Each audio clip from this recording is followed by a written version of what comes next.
Olá pessoal, sou o Gesley Alves, sacerdote de Umbanda e mestre de Umbanda e Quimbanda e dirigente do terreiro São Jorge Guerreiro.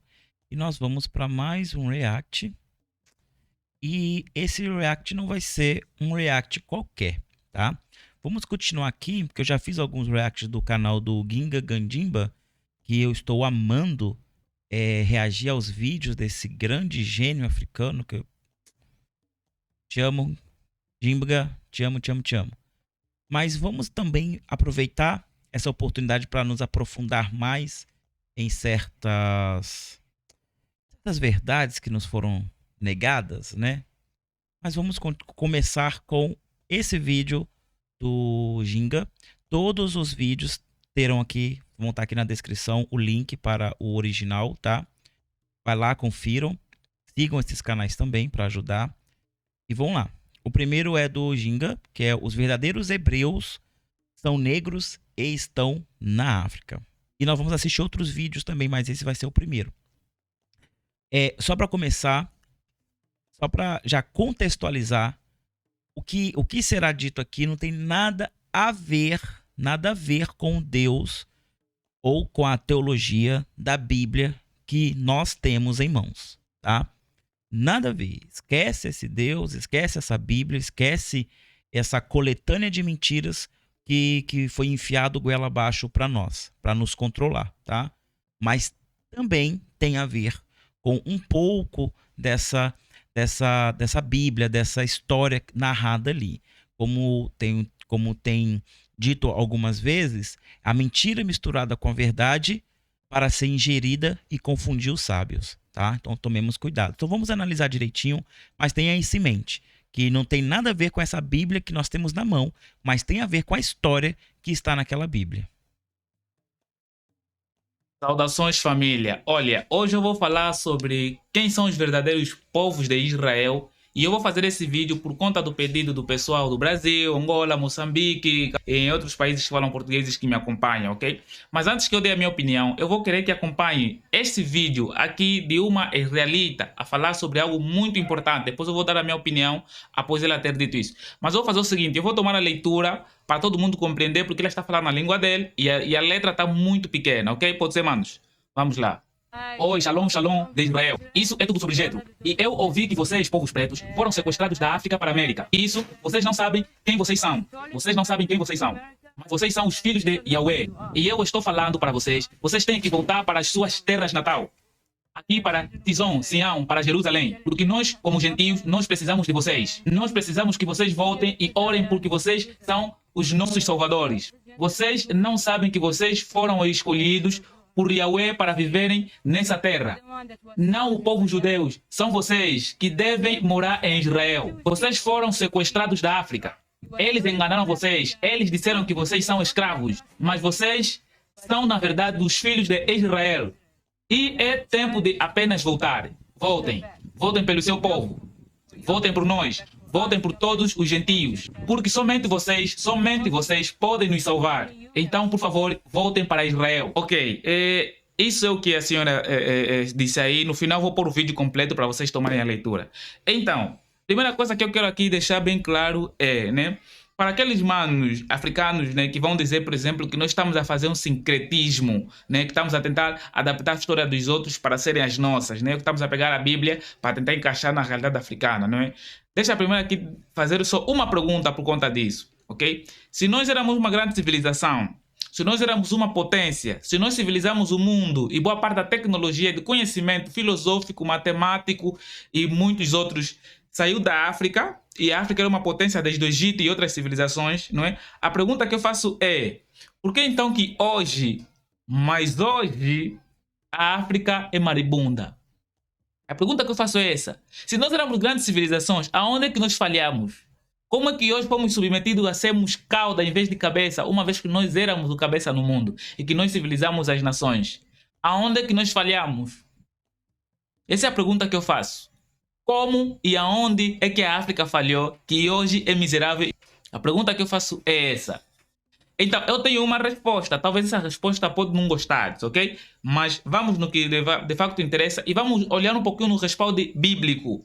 E é aquilo que, por exemplo, Simão Kimbangu nos ensinou. Foi o nosso antepassado, Simão Kimbangu, que nos deixou essa orientação. Ele disse o seguinte: não precisam abandonar a Bíblia. Estudem a Bíblia, leem a Bíblia, para vocês apanharem o ladrão que vos roubou com as ferramentas que ele vos roubou.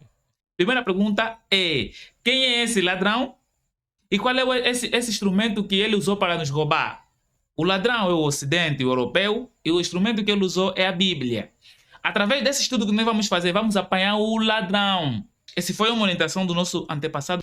E se isso não for verdade de facto, então significa dizer que, se isso de facto é um sincretismo, né? Então significa dizer que Simão Kimbangu mentiu, Simão Kimbangu foi falso, Kim Panvita mentiu, a Kim Panvita foi falsa e outros nossos antepassados. Certo? Se isso estamos a fazer sincretismo, então esses todos erraram, falharam. Certo? Então não é bem assim. Vamos naquilo que interessa e vamos fazer uma análise na Bíblia tal como o nosso antepassado, Mfumu Kimbangu, nos orientou. Em Deuteronômio 29 em diante, você, por exemplo, vai encontrar as narrativas que Deus, né, vou chamar de Deus, deu para o povo, as bênçãos que ele preparou para o povo. Mas depois disse que se vocês não cumprirem isso, essas bênçãos todas que eu prometi para vocês vão se tornar maldição. Vou tomar só alguns trechos sobre o que diz nesse texto. Então diz assim, não é? Se porém não ouvirdes a voz do Senhor teu Deus, se não cuidares em cumprir todos os seus mandamentos e os seus estatutos que eu hoje te ordenei, virá sobre ti todas estas maldições e te alcançarão. Maldito serás na cidade, maldito serás no campo, maldito o teu cesto e a tua amassadeira, maldito o fruto do seu ventre e o fruto do seu solo e as crias das tuas vacas e as tuas ovelhas. Maldito será. Pronto, você vai encontrar todas as maldições que Deus prometeu ao povo de Israel caso não cumprirem as suas leis, caso não obedecerem os seus mandamentos, ok? Mais um texto. Deuteronômio 32, versículo 25, diz assim: fora de casa morrerão na guerra e dentro de casa morrerão com medo, de medo. Serão mortos os moços e as moças, as crianças e os velhos também. Eu os poderia ter espalhado pelo mundo inteiro e todos os esquecerão. Ou seja, eu vou fazer com que o mundo vos esqueça e vou vos espalhar pelo mundo inteiro. Lembra que isso não aconteceu com o povo de Israel lá, ok? Vamos continuar. Porém, eu não queria que os seus inimigos zombassem e mentissem dizendo que haviam derrotado o meu povo, afirmando que não fui eu, o Senhor Deus, quem os destruí. Israel é um povo sem juízo, um povo que não entende nada. Se eles fossem sábios, entenderiam por que foram derrotados, saberiam qual a razão do seu castigo. Ou seja, aí vai te dizer, por exemplo, que por causa do mal que fizeram, da desobediência, eu vou vos espalhar pelo mundo e vocês vão ser esquecidos. Há algum povo aqui que se esqueceu da sua história, sua origem? Há algum povo aqui? Será que foram espalhados pelo mundo? Foram os povos de Israel lá que foram espalhados pelo mundo, mano. Vamos continuar, só mais um texto. Salmos 83, versículo 1, diz assim: ó Deus, não guarde silêncio, não te cales nem fiques impassível. Ó Deus, coisas que teus inimigos alvorozam e os que te odeiam levantam a cabeça. Astutamente formam conselhos contra o teu povo e conspiram contra os teus protegidos. Presta atenção nessa parte. Dizem eles: vinde e apaguemos luz, para que não sejam nações, nem sejam lembrados mais o nome de Israel. Pois a uma se conclui, aliam-se contra ti. As tendas de Edom e por aí. Aqui qual é o povo que foi esquecido? O povo de Israel. Nós todos conhecemos Israel, estão lá. Mas aqui diz que eles serão esquecidos. Ok? Mas qual é o povo que foi esquecido? Foi isolado, foi excluído e que um determinado grupo se uniram e conspiraram contra esse povo. São os povos de Israel que estão lá, mano. Israel é um deserto, né? Esse Israel mesmo que está aí é um deserto, né? Só mais um texto. Está em Joel 3, versículo 1 a 2. Vou dizer assim: congregarei todas as nações e as farei descer ao vale de Josafá. E ali com elas entrarei em juízo por causa do meu povo e da minha herança Israel. A quem eles espalharam por entre as nações. Repartiram a minha terra. Repartiram a minha terra e esse povo que foi espalhado entre as nações. Há alguma terra aqui que foi repartido? Assim, tipo pizza, tipo bolo. Alguma terra aqui? É Israel, aquele pedacinho ali de Israel, aquela metade de Israel que está lá. É que foi repartido, mano. Continuando dizendo assim: e lançaram sorte sobre o meu povo. Deram um menino por uma meretriz e venderam uma menina por um vinho para beber. E também lançaram sorte, né? Faz lembrar a conferência de Berlim, né? Só mais um texto. Ezequiel 36, versículo 5 diz assim: portanto, assim diz o Senhor Deus: certamente, no fogo do meu zeloso, falei contra o resto das nações e contra todo o Edom. Edom que é da Isaac e Jacó, não é? Um que recebeu as bênçãos, que viveria num território com muita fertilidade. O outro, por exemplo, o peludo, não é? Porque eram duas nações, como disse muito bem o pai dele, que viveria, por exemplo, como o outro já recebeu todas as bênçãos, ele poderia viver numa terra infértil e que ele viveria de espada. Vos perguntem uma coisa: qual é a nação aqui no mundo que vive sobre espada? Porque espada simboliza guerra, que vive de guerra e que está num território infértil, mano. É quem que está num território infértil, mano? Assim então que te avisar mais? E quais são os povos que estão num território fértil, que tem tudo? Tal igual às bênçãos, por exemplo, de Jacó, que ele foi prometido que viveria numa terra fértil, que tem tudo. Quem são, humanos? Assim não que vos explicar mais. Assim a terra fértil que Deus havia prometido para Jacó, para a geração de Jacó, porque é de Jacó que veio o povo de Israel. Assim é aquele território ali de Israel que está lá, daquele deserto, aquele terreno, mano. Estranho, né? Deixa eu continuar. Assim, o Edom que se apropriaram da minha terra com todas as alegrias de seu coração e com menosprezo da alma para lançarem fora a rapina. Portanto, profetiza sobre a terra de Israel e diz aos montes e aos outeiros, às correntes d'água e aos vales. Assim diz o Senhor Deus: eis que falei no meu zelo e no meu furor, porque levaste sobre vós o opróbrio das nações. Você está vendo as características que Deus, biblicamente aqui, explica sobre como é Jerusalém, né? Tem vários rios, né? Coisas assim, mano. Israel lá tem vários rios. Israel mesmo que está lá, onde falam que é terra prometida. Tem vários rios lá. Tem, mano. Tem vários rios. É deserto aí, mano. Só mais um texto. Deuteronômio 28, versículo 40, diz assim: servirás aos teus inimigos, que o Senhor enviará contra ti, em fome e sede e em nudez, e em falta de tudo, e ele porá sobre o teu pescoço um jugo de ferro. Olha aqui, jugo de ferro, olha. Até que te haja destruído.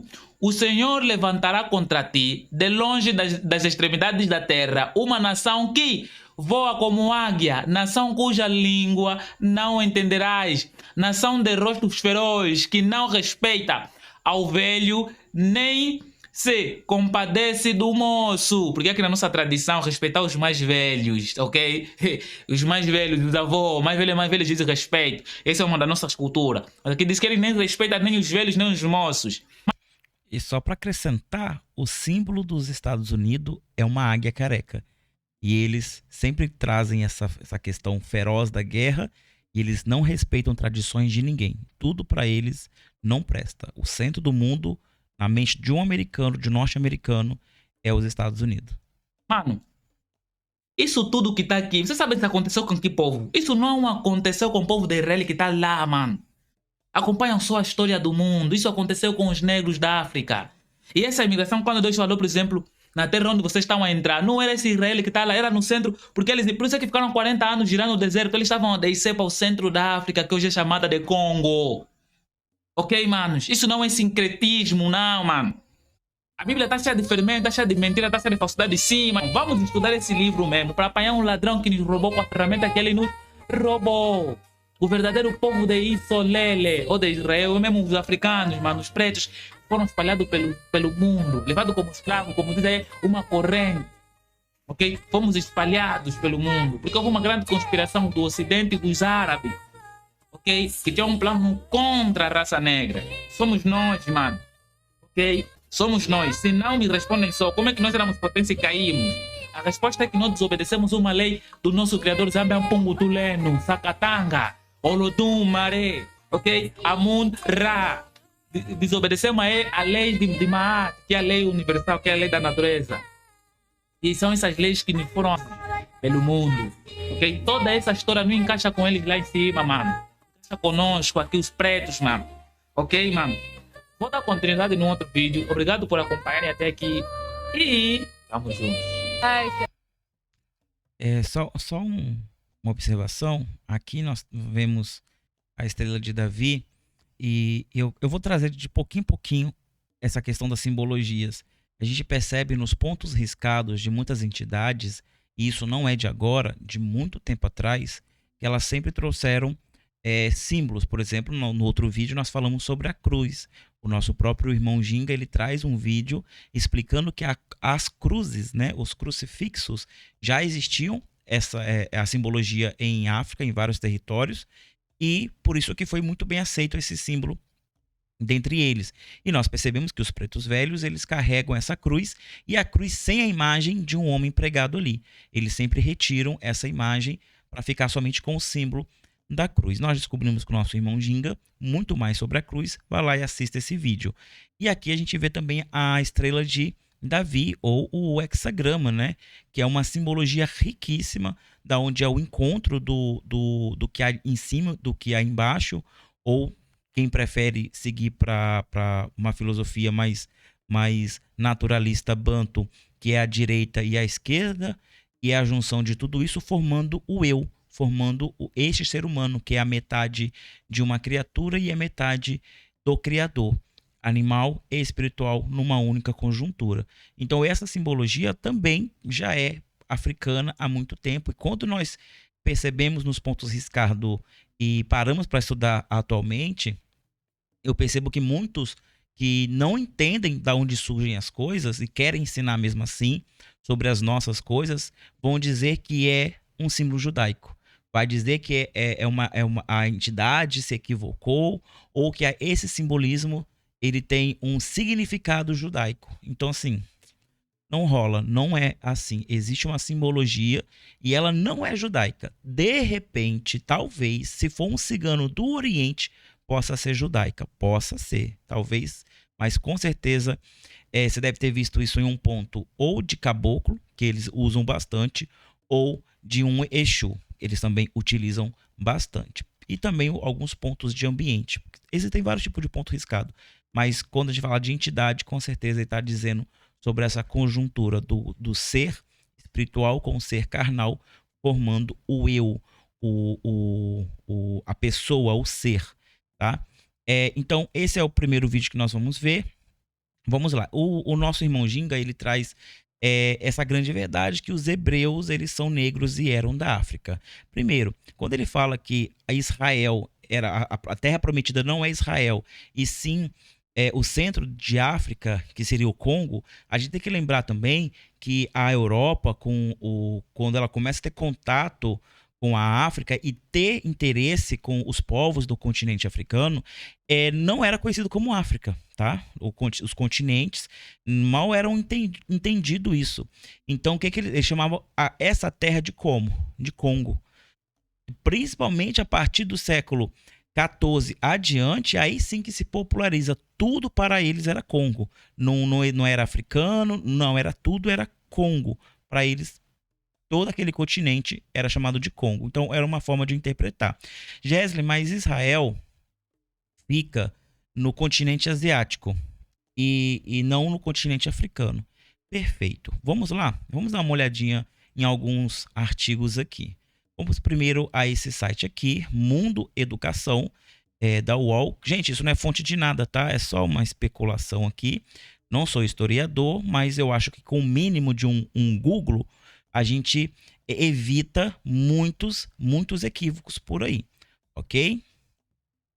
Vamos lá, ó. Geografia do Egito. O Egito está localizado na África, mais precisamente na porção nordeste deste continente, em uma área geograficamente de contato com a Ásia, na região chamada de Oriente Médio. O território egípcio faz fronteira com a Líbia e o Sudão, países africanos, e Israel é o território palestino e o território palestino da faixa de Gaza, localizado na Ásia. O país é banhado na sua porção norte pelo Mar Mediterrâneo e na sua porção leste pelo Mar Vermelho, ok? Vamos continuar em outro local.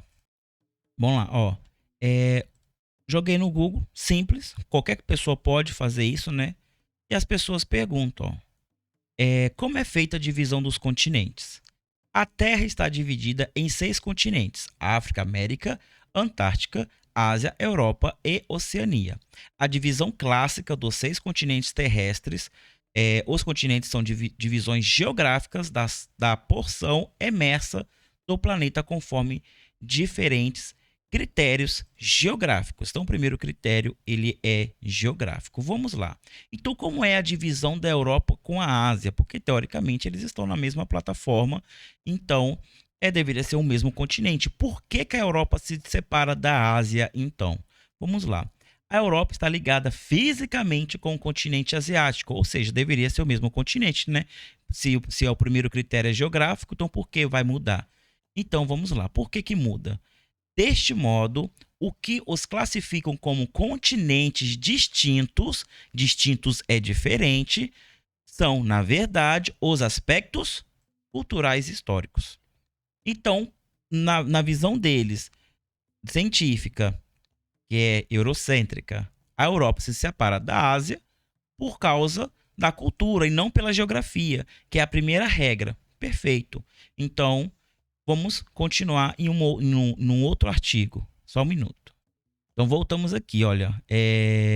O que separa a África da Ásia? Novamente, pergunta simples jogada no Google, sem grande aprofundamento. Então qualquer pessoa pode ter acesso a essa informação. Não é nada acadêmico escondido no fundo de uma biblioteca, né? Então vamos lá. O que separa a África da Ásia?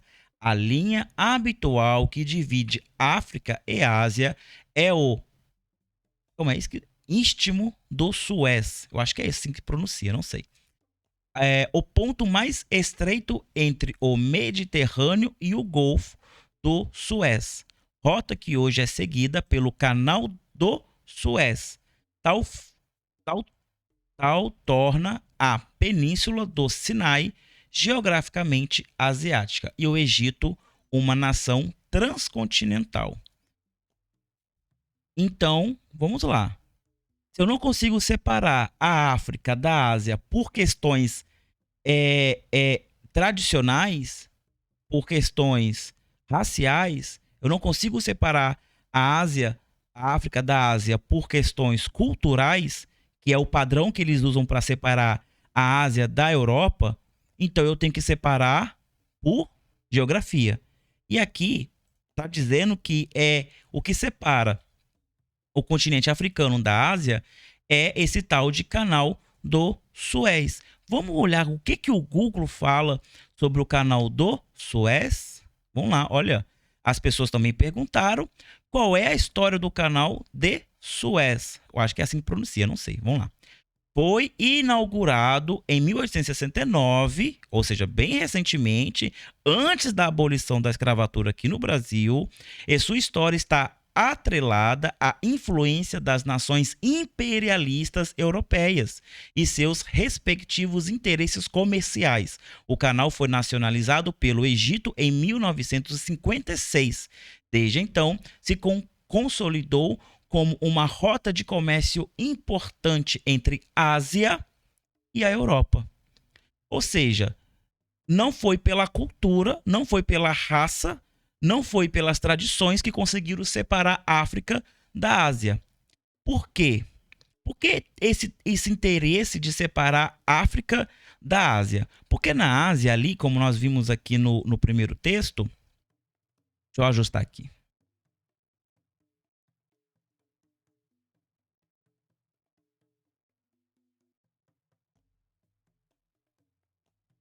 Pronto. Como nós vimos aqui no primeiro texto, vamos lá. O Egito está localizado na África e a porção, ele divide Israel em duas partes, que é a porção leste pelo Mar Vermelho e a porção norte pelo Mar Mediterrâneo. Então, o viés para a separação do continente é geográfico ou de questões tradicionais, raciais e tradicionais, as tradições. Então, como eles não conseguem separar a África de Ásia pelas tradições, nós vamos ver isso daqui a pouco, ou por que não, de um próprio israelita, mas eles têm que separar. Eles têm que separar a África da Ásia, porque na Ásia existe Israel. E Israel é o berço das grandes religiões modernas. O cristianismo, o judaísmo, o muçulmano. São as três maiores religiões do mundo surgem ali.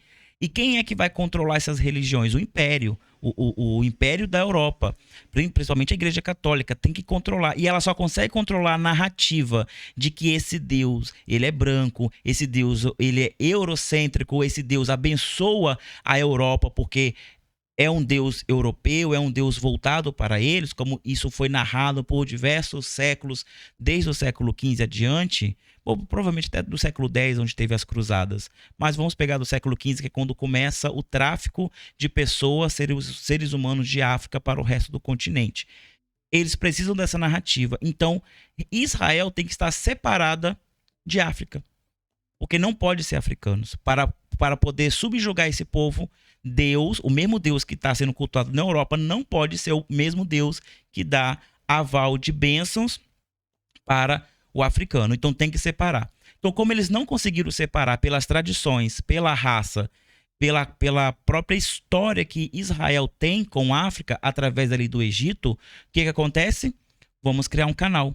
Vamos criar o canal. Esse canal ele foi criado bem recentemente, antes da abolição da escravatura aqui no Brasil, provavelmente antes da primeira Revolução Industrial. Então, não era um sentido comercial, não havia necessidade desse canal ali. Era uma intenção de separar geograficamente o continente africano do continente asiático. E o que vai separar a Ásia da Europa é questão cultural, porque lá esse prisma da cultura é válido, para o continente africano e Ásia o cultural não é válido, não consegue, porque existe ali uma ligação muito profunda. E para testar o que o nosso irmão Ginga falou, nós vamos ouvir agora da boca de um judeu, porque o Ginga ele é angolano, e agora vamos ouvir através de um judeu. Deixa eu ajustar aqui direitinho, porque como são padrões diferentes, vai não mudando. E aqui é tudo feito ao vivo mesmo. Vamos embora.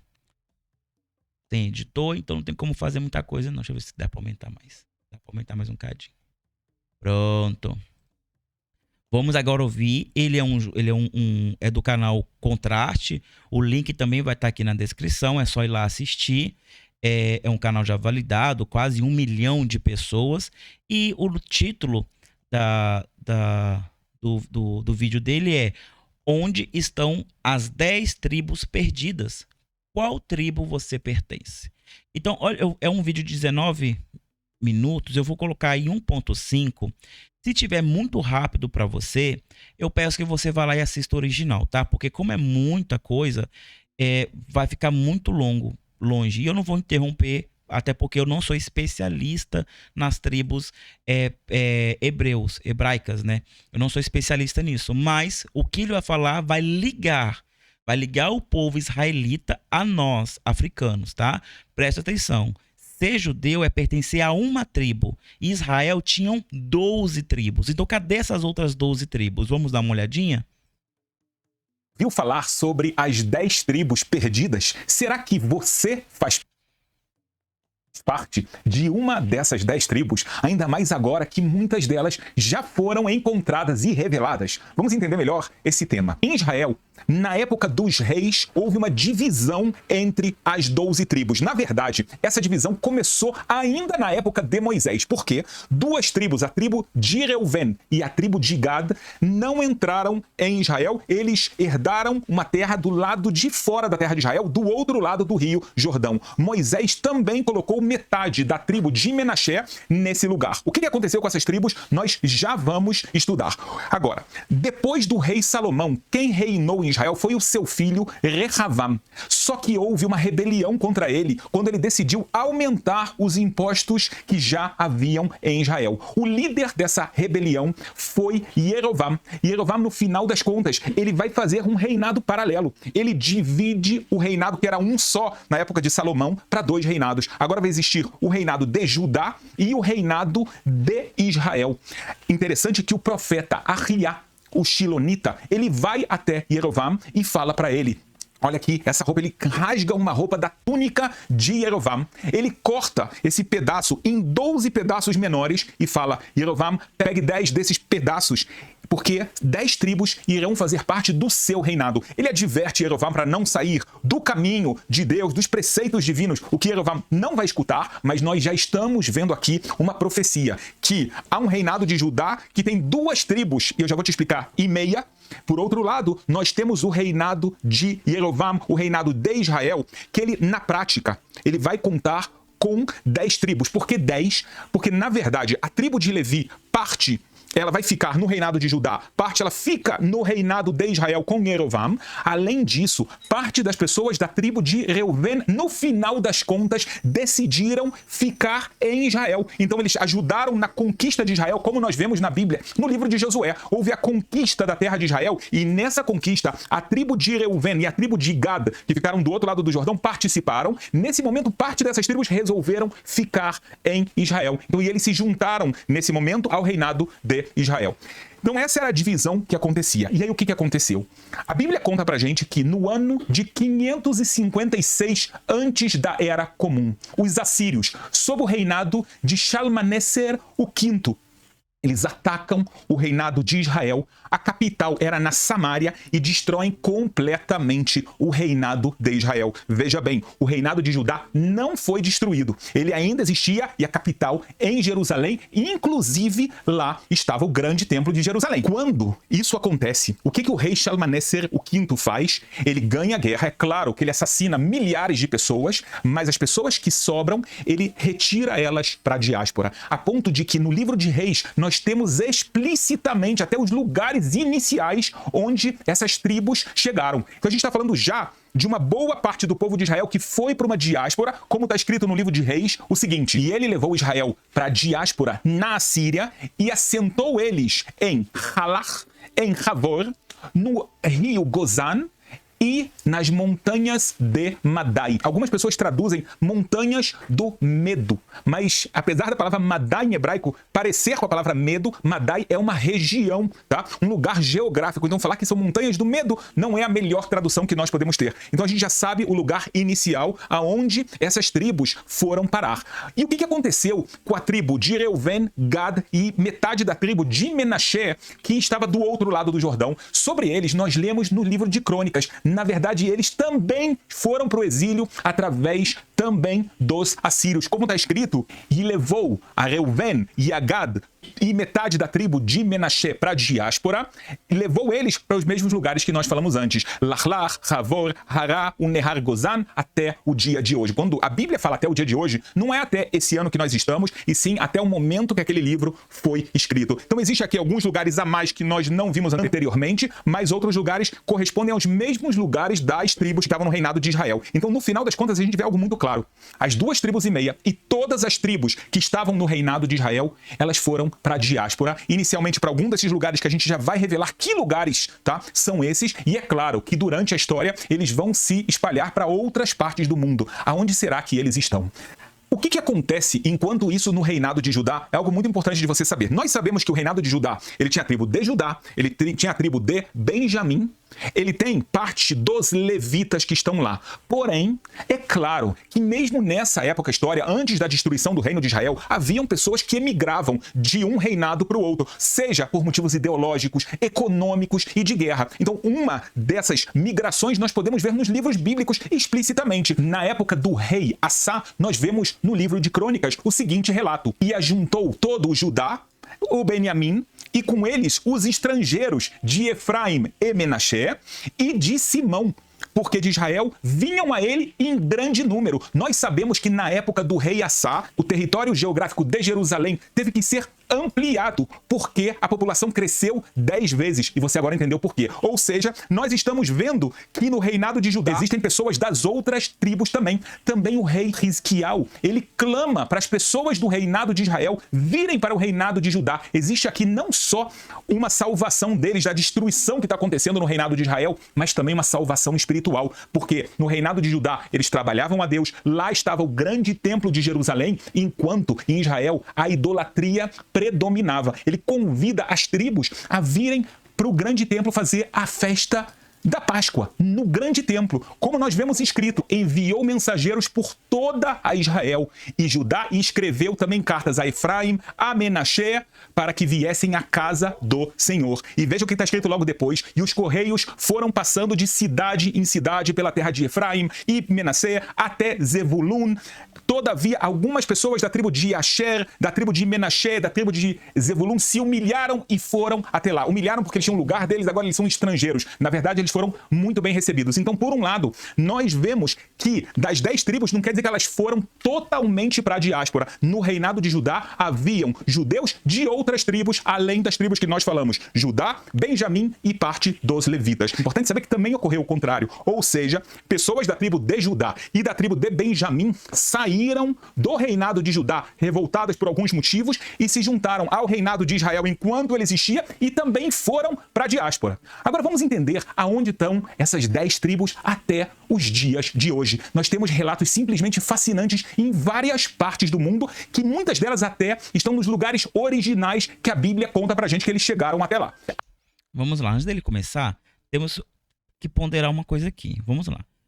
Eu ouço muito todos os tipos de pessoas falarem assim, nossa, como os judeus prosperam tanto. E os judeus, assim como os africanos e os descendentes de africanos, como nós aqui da América do Sul, América Central, América do Norte, somos muito perseguidos, né? Eles também são perseguidos desde os primeiros séculos. Virou o tempo da era comum, começou a perseguição judaica. Mas porque os judeus sempre estiveram ali com seu dinheiro, com as suas posses, com a sua prosperidade, mantendo as suas tradições, mantendo o seu costume. Por que eles sempre se deram bem?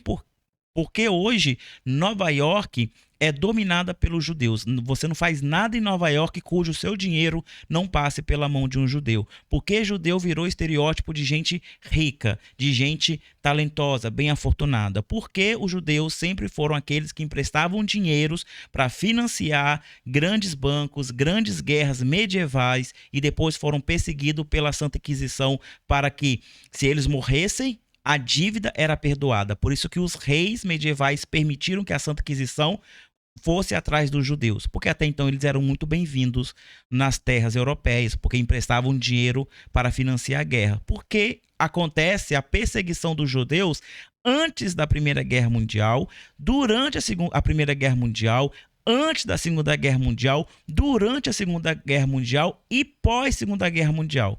Porque os judeus sempre são massacrados, perseguidos dessa forma e continuam triunfando. Por quê?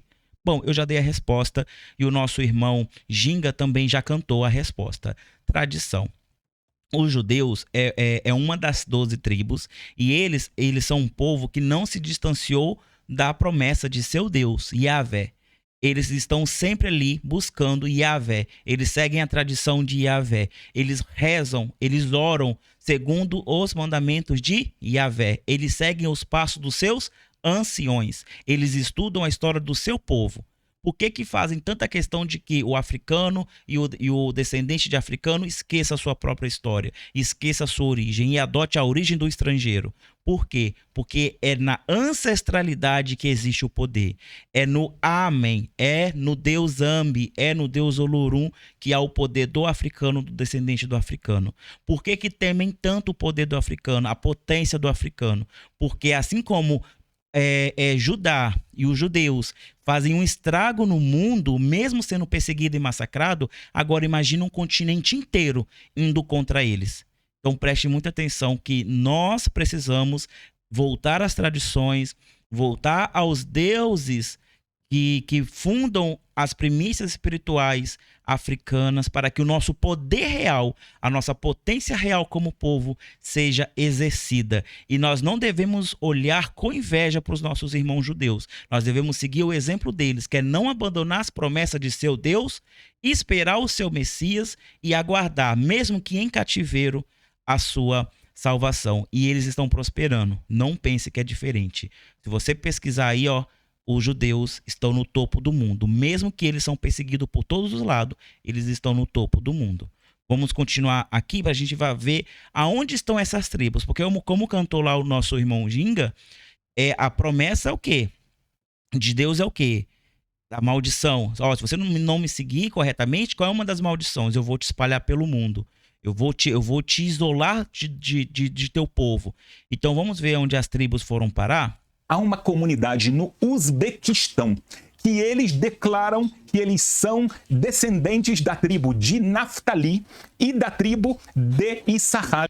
E eles têm costumes judaicos até o dia de hoje e eles seguem preceitos bíblicos exatamente como está na Torá. Ou seja, é uma comunidade muito antiga que se preservou nesses lugares e eles afirmam que eles sabem até qual tribo eles pertencem. No sul da Rússia, nos Cáucasos, existem tribos que afirmam que são descendentes de Judá e Benjamim. Agora você até entende por quê. Ou seja, seriam daquelas partes das tribos de Judá e Benjamim que foram até Israel e de lá saíram até a diáspora e eles se consideram parte das tribos perdidas. E aqui, de acordo com essa suposição, já nem seriam 10 tribos, seriam 12 tribos perdidas. A comunidade de Igavo, na Nigéria.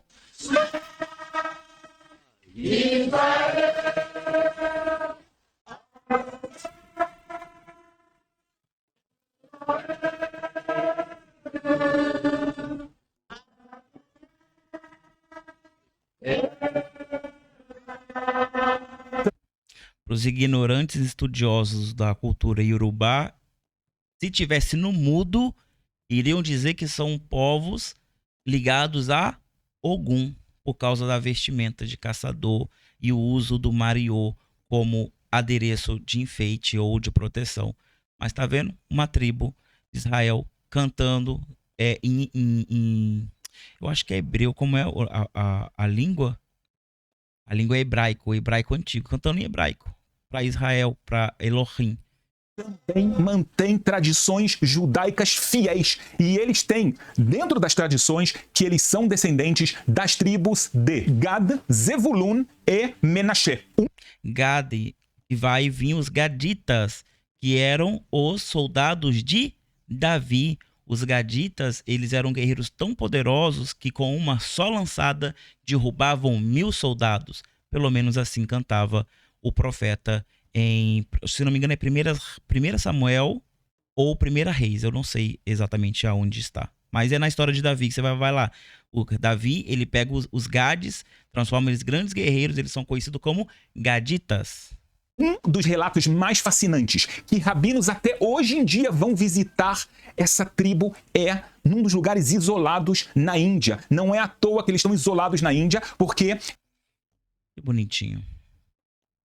Eles, de acordo com vários relatos históricos durante toda a história, pertencem originalmente à tribo de Menashe. Existem esforços até o dia de hoje de buscar saber se realmente essas pessoas pertencem à tribo de Menashe. Muitos deles pedem para vir para Israel. Outros falam, se vocês não consideram que nós somos os judeus originais, mas nós queremos ser e nós pedimos para o rabinato de Israel que nos converta porque nós fazemos parte do povo de Israel. Nós somos a tribo de Menashe. Um dos casos mais famosos que nós temos é a tribo de Dan, que foi encontrada na Etiópia. E nos anos 80, inclusive, foi feita uma operação em Israel, onde foram levados muitos aviões até onde estava a tribo que se chamava Beita Israel, a Casa de Israel. Etiópia. Quem é a personalidade bíblica que sai da Etiópia e vai visitar o rei de Salomão e enche Salomão de riqueza? E rei Salomão só fica rico porque essa mulher entrega grandes tesouros para o rei Salomão. E se ela dá de presente é porque não fazia falta em sua economia local. Rainha de Sabá, a sua pele negra, lindíssima, uma das mulheres mais lindas e sábias narradas nos Salmos de Salomão. Salomão, rei de Israel, filho de Davi. E trouxe milhares de etíopes para Israel que levam uma vida como cidadãos do Estado de Israel, como pessoas judias aceitas em todas as comunidades ortodoxas. A tribo de Dan já voltou para Israel. Um fato fascinante sobre eles é que eles sabiam que havia um grande templo em Jerusalém. Veja bem, quando o reinado de Israel foi à diáspora, o templo de Jerusalém ainda existia. E eles estavam na África sem comunicação. É claro que a gente está falando de uma época em que não só não havia internet, como a comunicação era muito precária, ainda mais na África, e acontece algo inusitado. Quando eles chegam em Israel, são recebidos calorosamente pelo Estado de Israel, até que resolvem levar eles para Jerusalém. Quando eles descobrem que o grande templo foi destruído, eles pensaram que eles iam para o grande templo de Salomão e falaram, mas já está destruído há 2000 anos. Eles rasgaram suas roupas em sinal de luto e começaram a chorar. Algo impressionante, ou seja, a tradição passada de pai para filho por mais de 2000 anos. E na América do Sul? Um detalhe, na Etiópia, a Etiópia foi a única nação africana que não foi escravizada, tá? Aí você pode questionar, mas eles essas tribos que estão na África, eles sofreram tal e seguiram ainda os mandamentos de Yahvé. Etiópia não. Etiópia é o único país que não foi, tanto que as cores pan-africanos vêm da bandeira da Etiópia. Por quê? É dali que se pega a força para resgatar a África como um continente liberto verdadeiramente, que até hoje a África não é liberta.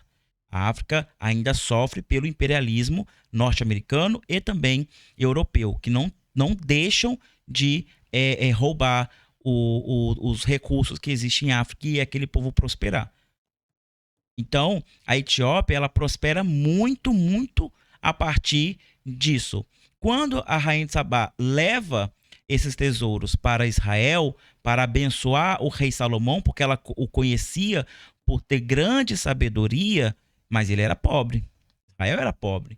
E ela também leva tecnologia para Salomão e o ensina a utilizar aquela tecnologia, e com essa tecnologia ele constrói com um tempo recorde um grande templo para Yahvé. E foi tão extraordinário que os letrados da época, quando escreveram sobre a construção do templo, falaram que o rei Salomão se converteu a outros deuses e utilizava de forças ocultas para fazer tudo aquilo. O que não é isso de que é explicar uma tecnologia que você não conhece.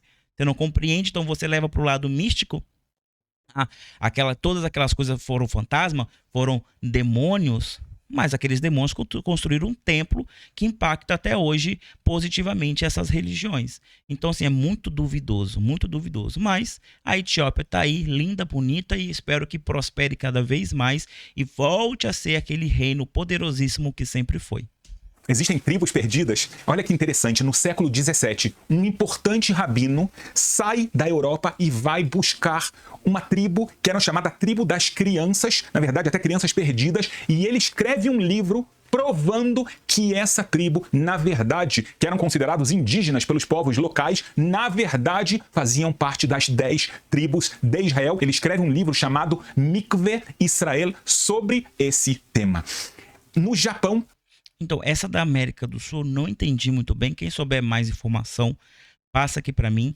Eu sei, eu vou trazer isso em outro vídeo, que antes da grande evolução naval portuguesa, no século XIII, XIV e XV, que vai começar a passear pelo mundo aí com as suas grandes caravelas, antes disso, os egípcios eles já vinham para a América do Sul. Tá? América do Sul e América do Norte já estavam aqui, eles já vinham para cá, os egípcios. E alguns povos também da África subsaariana também vinham para cá. Eu vou trazer isso de uma forma bem correta para vocês verem essas informações. Porque, novamente, contam a nossa história através do que eles desejam ou que eles selecionam o que nós devemos saber ou não. Então, antes de Portugal desbravar os continentes, os egípcios já estavam aqui. Mas, diferente deles, os egípcios não cobiçavam a terra. Eles não cobiçavam esse tesouro. Eles queriam, era outra coisa aqui. Por isso que eles foram embora e deixaram os povos indígenas aqui quietinhos, sem matar ninguém, e voltaram para a sua terra no Cairo. Enquanto os europeus vieram para cá e fizeram o que fizeram, né?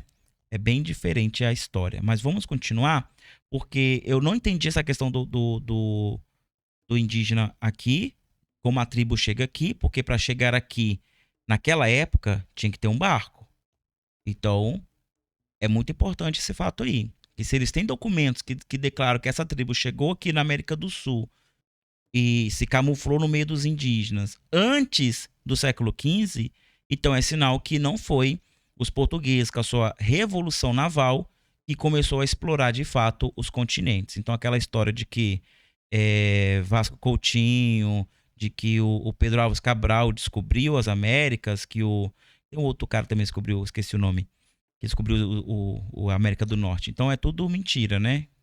Eu sei que é mentira, mas infelizmente para muita gente tem que provar ali, não adianta só a gente falar. Também foram encontradas grupos de pessoas que tinham tradição, por exemplo, de usar caixas, porém vazias. O que nós estamos vendo é uma profecia bíblica acontecendo, a volta das tribos perdidas, e cada vez mais essas tribos voltam à terra de Israel, e acontece a profecia bíblica da reunião do povo de Israel, de toda a diáspora para a terra de Israel. Como é possível você saber se você faz parte de uma dessas tribos? Muitas pessoas hoje em dia fazem teste de DNA para saber se eles têm ancestrais judeus. Muitas pessoas descobrem, na verdade, que eles vieram, na verdade, têm origem em Portugal, na Espanha. Claro que a gente está falando da Inquisição, de épocas muito posteriores ao que nós trouxemos até aqui. Mas será que isso pode verdadeiramente comprovar que uma pessoa faz parte dessas tribos? Então, formalmente, para fazer parte dessa tribo, existe a necessidade da tradição passada de pai ou mãe para filho e filha, geração depois de geração, e costumes que seguem sendo cumpridos, e leis bíblicas que são cumpridas de geração em geração. Interessante o que aconteceu com os judeus da Etiópia. O rabino-chefe da época da vinda deles foi até os seus líderes e fez vários tipos de perguntas sobre as leis judaicas e eles responderam tudo corretamente, como eles faziam cada detalhe das leis. Ele fala, é impossível eles não fazerem parte, eles têm a tradição, eles cumprem as leis, eles sabem de tudo isso, por isso eles foram imediatamente aceitos como parte do povo de Israel. As outras pessoas, na verdade, nós estamos esperando a vinda do Messias, porque uma das missões do Messias será exatamente essa, é revelar quem faz parte do povo de Israel e até mesmo a que tribo essa pessoa pertence. Então, Você já ouviu? a Etiópia também, ela tinha muitos documentos. Como ela não foi nem escravizada, nem dominada e nem colonizada, então ela manteve muito bem enraizada ali os seus documentos. E a Etiópia, ela tinha documentos que depois foram ser estudados e eram cópias de livros de Salomão, livros de outros profetas da época, de outros letrados da época, e viram que eram originais, né? Com a datação de carbono, com a comparação, viram que eram originais e que sim, esse contato que a rainha de Sabá, quando sai de Israel, ela sai grávida. De quem? Do Salomão. Então, um dos filhos da rainha era um filho de Salomão, que tinha o sangue dele mesmo. Então, ali manteve-se a cultura hebraica muito vivida, muito bem vivida, porque primeiro a rainha de Sabá era uma líder espiritual, ela era uma líder filosófica, ela era uma líder política, ela era a rainha daquele lugar, ela era venerada por isso. E como ela venerava a inteligência e a sabedoria de Salomão, mais que justo de trazer isso para a sua comunidade. Então foi isso que ela fez, trouxe a cultura hebraica para eles. E como ela trouxe o próprio sangue, então ela também trouxe a ancestralidade junto com ela. E assim, Etiópia é formada. Mas você reparou que nós temos muitas pessoas espalhadas pelo mundo com a cor preta. Mas a cor não importa. Realmente a cor não importa. Só importa para quem se importa com isso. E como eu me importo, porque o primeiro julgamento é a cor da pele da pessoa, então quando a gente vê que a tentativa de separar a África da Ásia, ela é fundar um rio, fundar algo geográfico para separar, porque culturalmente não conseguia separar. A validação de separar Europa da Ásia vale ser cultural, vale, porque são culturas completamente diferentes, visto no Novo Testamento esse choque cultural de Roma com Israel, com o povo hebreu. E houve um choque cultural, então são culturas completamente diferentes. Então vamos partir daqui para lá é a Europa, daqui para cá é a Ásia e vocês pertencem à Ásia. Perfeito, mas nós estamos muito perto aqui desse povo aqui que tem uma cultura muito semelhante à nossa, mas a gente não quer também se misturar. Como é que se faz? Então vamos criar aqui um fator geográfico. Geralmente são montanhas, né? Quando a gente vai ver a divisão do Tibete com a China, ali é um fator geográfico natural, que é a montanha, né? Que é uma questão de geopolítica, toda aquela questão da China com o Tibete e os indianos com a China e tudo mais. Ali, só olhar o mapa lá, que é uma questão, mas ali como não tinha, o que separava era o mar e o Egito pegava boa parte do outro lado do Mediterrâneo e também do Mar Morto, Mar Vermelho, acho que é do Mar Vermelho. Do Mar Vermelho, o que aconteceu? O mar não servia como divisão, então tiveram que fazer e fizeram o canal de Suez em 1899. Deixa eu fazer uma pesquisa rapidinho aqui. Aqui, ó. Vamos lá, a Revolução Industrial. A Revolução Industrial foi o período de grande desenvolvimento tecnológico que teve início na Inglaterra a partir da segunda metade do século XVIII. Beleza, se o canal foi feito em 1869, nós estamos basicamente falando do mesmo período, claro que não exatamente com a datação correta, né? Mas basicamente o mesmo período. Se isso foi feito por uma necessidade de comércio, que comércio a Ásia tinha de suficiente para impulsionar que isso fosse feito, sendo que a Revolução Industrial ainda nem tinha começado direito. Não tinha começado. Tanto que não tinha começado que não foi nem não foi nem pressionado o suficiente para ver as abolições da escravatura no resto do mundo. se ainda não tinha feito a revolução nos Estados Unidos, com a Guerra Civil Americana, com a abolição da escravatura lá, por quê? Por que Israel? Israel nem era Israel na época. Não tinha necessidade nenhuma. Então, provavelmente, o viés de decisão para fazer esse canal de Suez era para separar Israel de África, por questão teológica. É para manter a teologia de que Deus é branco, Jesus é branco, de que esse Deus de Israel não tem ligação com África. Porque ligar a África é quebrar o argumento da bula papal que diz que africanos podem ser escravizados porque são um povo amaldiçoado, eles carregam a marca de Caim, eles carregam a marca de Cã, eles carregam esse fardo, ou eles não têm alma, é um povo separado de Deus, e assim vai. Várias bulas papais foram emitidas dando aval. Se, como a Europa era católica e por ser católica, cristã, é de tradição judaica, israelita, então se Israel tivesse ligação de tradição cultural com África, não teria essa teologia toda sendo criada. Mas como assim? Como assim? Se é o mesmo povo da promessa, como poderia? Então, cara, não tem como. Na minha cabeça, não tem como. A gente tem que pensar como os nossos inimigos pensam para que nós possamos criar estratégias contra eles. É usar das armas deles para vencer eles mesmos. Porque, se permitir, eles não continuam nos escravizando como continuam escravizando o povo africano. Da mesma forma que nós, brasileiros, nós não nos vemos como pessoas pretas, não nos vemos como pessoas mestiças, e nós temos uma síndrome de vira-lata de valorizar o que é dos outros, principalmente se for norte-americano ou europeu. Se for um branco falando, então, pelo amor de Deus, coloque ele no altar e vamos adorá-lo. Mas quando é para nós, olharmos para nós, é muito complicado. É muito, muito complicado, porque é essa questão de enganar o povo, de tirar a tradição dele, tirar a ancestralidade dele, tirar a história dele, tira a identidade dele, e ele não terá para onde ir. Então ele terá que vir para nós. E quem são eles? Quem são esse povo todo? Quem são esses inimigos? Então, é uma questão de cor de pele? Com certeza não. Não é uma questão de cor de pele, até porque Jerusalém, Israel, o povo hebreu, é um povo completamente diverso, mas que é um povo africano, é um povo africano. E as bulas papais falavam de povos africanos, tá? Vai estudar a Guerra de 100 Anos, tá? Estuda a Guerra de 100 Anos para você entender, tá bom? Fica aí como dever de casa. Pessoal, vamos lá. Como eu falei, não é uma história, não é uma aula, até porque eu usei o Google não é fonte de nada, tá? É só pra gente refletir mais, tá? Refletir, nós temos que entender, o povo hebreu não tem tanta ligação conosco na macumba brasileira, mas é uma forma de pensar como é que essas pessoas pensam sobre nós. Se nós não ficarmos atentos, seremos manipulados pelo resto da vida. E assim como a África não prospera porque ainda está sobre a escravidão desses europeus, nós também estamos dessa mesma forma. O Brasil continua da mesma forma. O Brasil não prospera porque continuamos com uma monarquia instalada no Brasil, mas nós não temos um rei.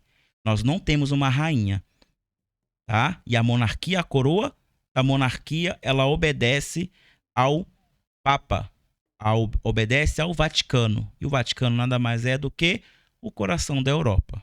Então, vamos ficar atentos. Vamos ficar atentos, porque não adianta a gente culpar sintomas. Temos que ir na raiz do problema. E a raiz do problema é a falta de informação. Vamos buscar mais a nossa história. Vamos pensar mais como os nossos inimigos pensam. Porque se você não pensa, não olha para eles como inimigos, pare para pensar qual é o lugar que você está e o lugar que eles estão. Porque de repente você realmente não seja inimigo deles. Talvez ele te veja como um servo. Não, volta. Epa, volta aqui. Eu esqueci de te mostrar um vídeo muito importante que é para nós fazermos o link da cultura hebraica com a cultura africana, principalmente a subsaariana, da onde vem o nosso amigo Dinga, do canal Dinga Candimba. Vamos lá, vamos assistir junto rapidinho. Acho só 9 minutinhos, tá bom? Vamos. Indo direto ao ponto. Sim, o judaísmo acredita em reencarnação. Manos, eu gostaria de vos fazer lembrar sobre um dos vídeos que eu havia feito, onde eu falei, por exemplo, da reencarnação. Manos, vocês sabem o que significa reencarnação, né? Significa nascer de novo, ok? Nascer de novo. E essa crença da reencarnação é uma crença banto.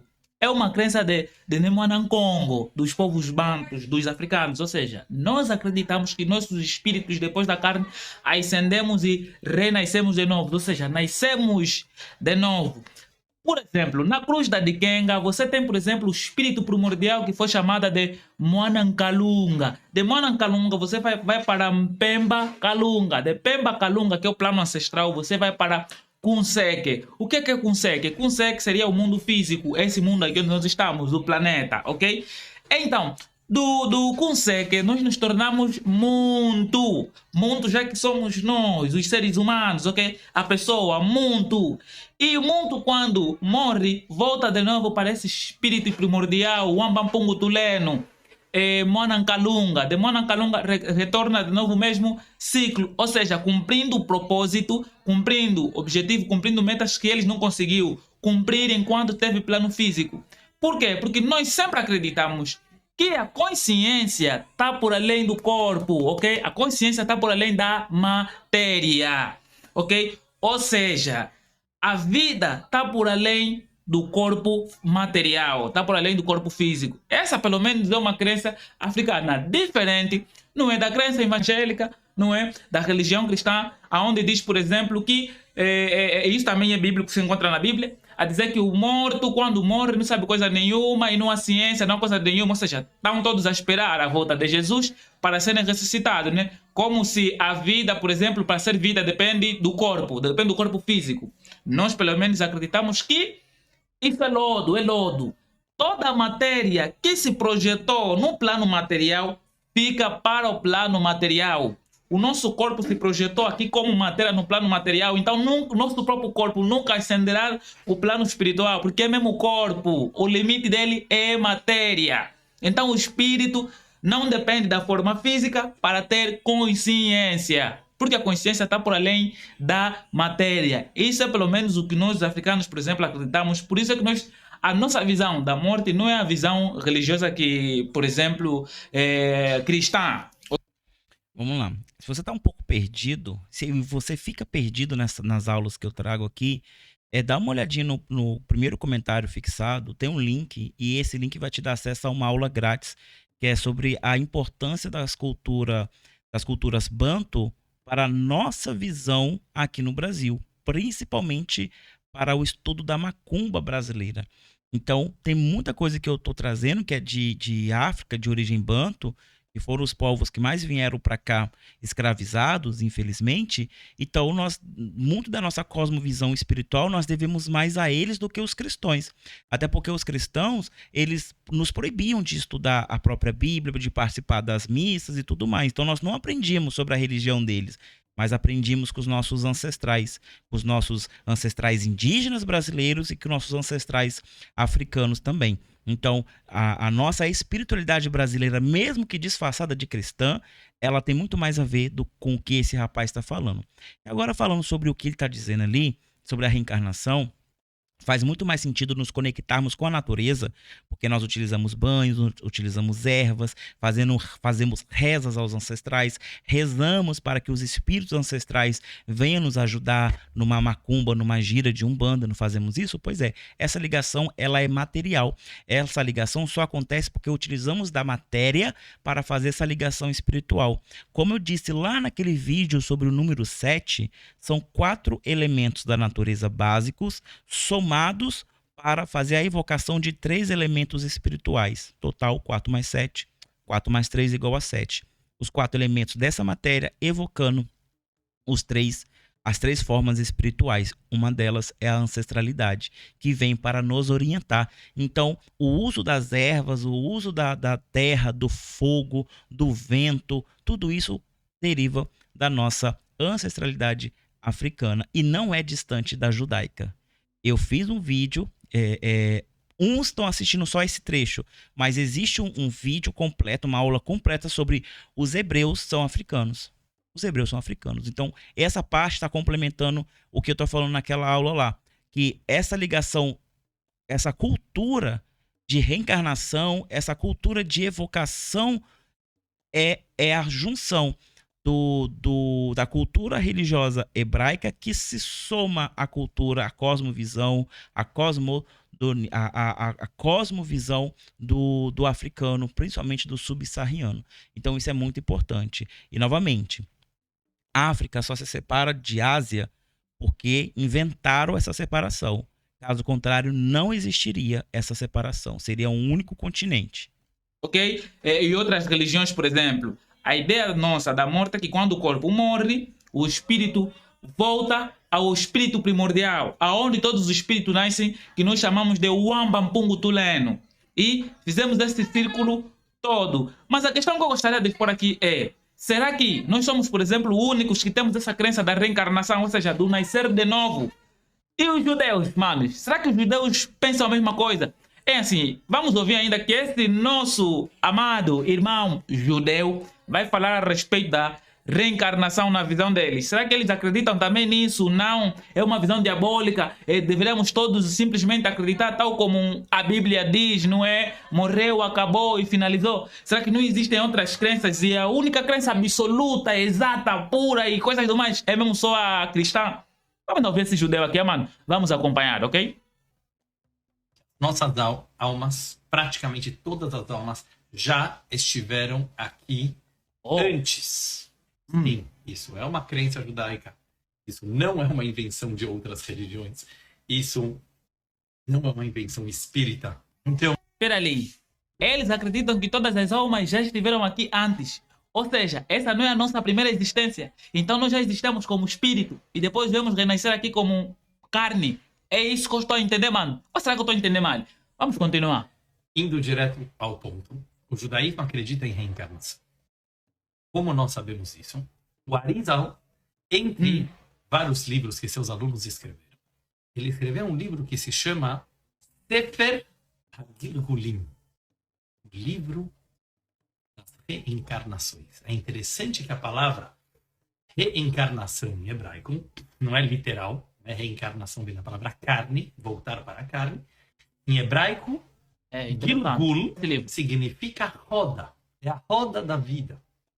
É como se a alma ela passasse por círculos ou ciclos na qual ela precisa voltar aqui e fazer alguma coisa. Mano, roda da vida?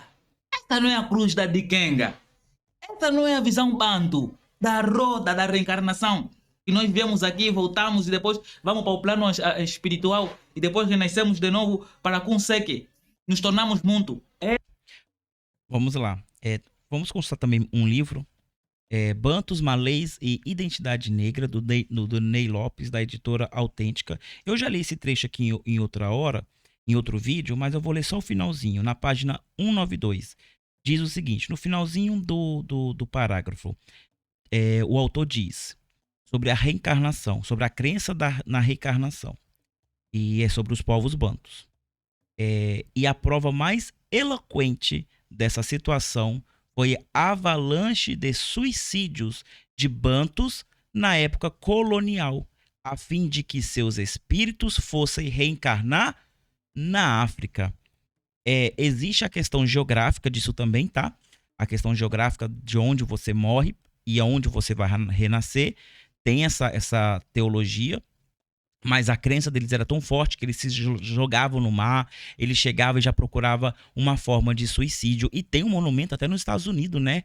Sobre essa questão do suicídio para poder voltar a morar na África.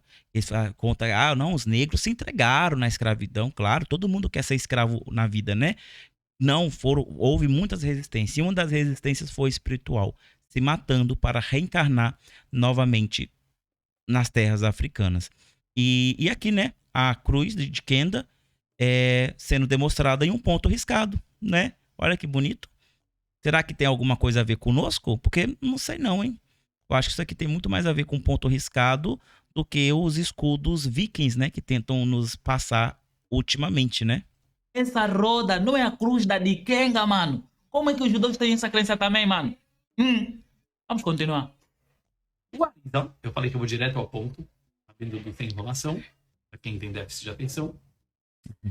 O Arizal traz no seu livro Sefer HaGilgulim vários e vários casos e provas da Bíblia, provas da Torá, como, na verdade, certas pessoas, elas eram reencarnação, ou seja, elas vieram consertar algo que numa vida passada ficou faltando. Voltar e fazer alguma coisa. Essa não é crença africana, mano. E sabe o que eles diziam quando viam Jesus? Que primeiro que Jesus era a reencarnação de João Batista. E olha que João Batista nem tinha morrido ainda. Não, ele é a reencarnação de João Batista. Depois que João Batista vai ser morto pelo Herodes, né? Que a rainha dele vai pedir a cabeça, né? Morre João Batista e Jesus vira depois o que? A reencarnação do profeta Ezequias ou de outro profeta grande, ou qualquer outro grande profeta lá. Ele sempre tentava colocar Jesus como a reencarnação de um grande profeta. Por quê? Porque era enraizado na cultura judaica, na cultura hebraica, essa questão da reencarnação. Isso só vai sair da pauta cristã das tradições judaicas, porque se você volta, então não existe pecado, não existe inferno. Se você volta, não existe um julgador, não existe uma igreja que vai te vender as suas indulgências, vai te vender o perdão. Então, para manter o comércio da religião que foi inventada lá em Roma, que é a Igreja Apostólica Romana, ela tem que manter você crente que você só tem uma oportunidade de viver. Então, se você morrer de forma errada agora, você vai pagar pelo resto da sua vida, pelo resto da sua existência, né? Em um inferno de dor e sofrimento. Então, nada mais é uma apropriação cultural que Roma faz da mitologia hebraica, da religiosidade hebraica, para poder vender indulgências e vende indulgências até hoje. E hoje quem está fazendo isso continua sendo os neopentecostais, porque eles falam tanto em estudar a Bíblia, mas de fato eles estudam uma Bíblia que é católica. A Bíblia que os neopentecostais estudam é católica. Ela é a Bíblia que os romanos inventaram. Não é a Torá, não é os papiros do Mar Morto, não são as cartas dos profetas. É a Bíblia configurada conforme a Igreja Católica fez. Por isso que eu falo, o problema não são os textos, não é a história, não é a mitologia. O problema é a Bíblia que nós temos em casa. A Bíblia que eles nos venderam, ela é amaldiçoada porque ela foi inventada para nos escravizar, tá bom? Vamos seguir? Não é a crença dos nossos antepassados que acreditaram que os nossos antepassados voltam, nossos ancestrais podem voltar a nascer para continuar um processo de algo que não foi concluído, mano. Essa não é crença africana. Como é que os judeus acreditam nisso? Quem lhes ensinou, mano? Continuando. Não tem problema nenhum. Ninguém é perfeito. Consertar, não é? Consertar. Ou seja, eles também acreditam que os antepassados podem voltar para consertar um problema que na vida passada não havia concluído. É estranho, né, mano? Muito estranho. Os judeus. Então, manos, vocês ouviram aqui, né? Os judeus têm a mesmíssima crença. Vocês não acham muito estranho isso? É assim, manos. Eu sei que vai ser muito difícil as pessoas acreditarem nisso. Pelo menos o meu objetivo é que pelo menos os africanos, descendentes de africanos, compreendam isso. Quando vocês compreenderem que de facto os nossos espíritos não dependem da carne para a ascendência, e de que a matéria é a mesma matéria, tudo vai ficar aqui porque é lodo, isso estraga, isso é lodo. A consciência está por além do corpo. Quando compreendemos isso, vamos entender a verdadeira guerra espiritual que está acontecendo contra o nosso povo. Essa questão que nós falamos de prender o espírito para não renascerem. O que é isso? Essa ideia que nos apresenta da demonização dos nossos antepassados. Por que eles também acreditam que os espíritos podem reencarnar para cumprir de novo um propósito? Imaginem, suponhamos que de facto é mesmo assim. Suponhamos que de facto é mesmo assim. E que os espíritos voltam e renascem e cumprem um propósito. Qual seria o propósito dos nossos antepassados que morreram antigamente, voltar a nascer no meio de nós? Qual seria o foco? Qual seria o propósito? Por exemplo, se a Nzinga Mbandi voltasse a nascer para cumprir um propósito, qual seria esse propósito que ela ia cumprir? Se o Chapanta Diop, por exemplo, voltasse a nascer de novo, qual seria esse propósito que lhe levaria a nascer? Se Monkimbango, se Mpadi, se Akim Panvita, voltasse a renascer, tal como, por exemplo, na visão judaica havia dito, se voltassem a nascer, qual seria o objetivo, o propósito desses nossos antepassados voltarem a nascer? Iriam nascer para quê? Claro que iam nascer para libertar o seu povo na sua verdadeira essência. Então a necessidade de demonização através de uma nova religião que nos foi exposta aqui pela via da guerra. Ok, mano? Se você não acha isso muito estranho, por que os judeus também acreditam nisso? Qual é a tua opinião e o que é que você acha sobre isso? Faz favor, põe aí o teu comentário e eu quero ver. Mano, obrigado, tamo juntos. Até já. Pois é, e eles acreditam nisso, eles prosperam. São um povo, uma tribo muito unida, os judeus. Nós temos que aprender com eles. O judeu ajuda judeu. Judeu estuda com judeus. Judeu lê judeu. Judeu escuta, ouve, estuda a sua história a partir da visão de outro judeu. Nós temos que parar de estudar a história de África através do viés de um europeu, porque com certeza ali tem muita coisa que ele tirou para continuar mantendo a sua narrativa, tá? Por isso que eu sempre trago livros para nós, livros escritos por pessoas competentes para aperfeiçoarmos isso, e temos que aprender que nós vamos voltar para cá. Nós vamos voltar. Então, se você quer voltar para um Brasil melhor, se você quer voltar para um mundo melhor, uma sociedade humana melhor, mude agora. Mude a sua sociedade agora. Lute para mudar agora. Senão, quando você voltar, vai estar a mesma porcaria. Não pensa que Deus vai descer numa coluna de fogo e mudar as coisas. Não vai. Não vai. Até se nós estudarmos as profecias de Messias, que não tem nada a ver com Jesus Cristo é romano, é uma invenção.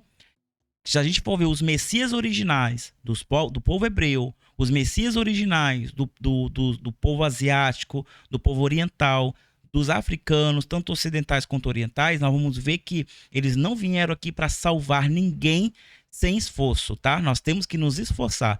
Enquanto não houver esforço de nossa parte, Messias nenhum vai vir, Avatar nenhum vai vir, tá bom? Então vamos ficar esperto nisso. Então esse aqui é só um complementozinho. Quer aprender mais sobre Umbanda? Primeiro link aí no comentário fixado.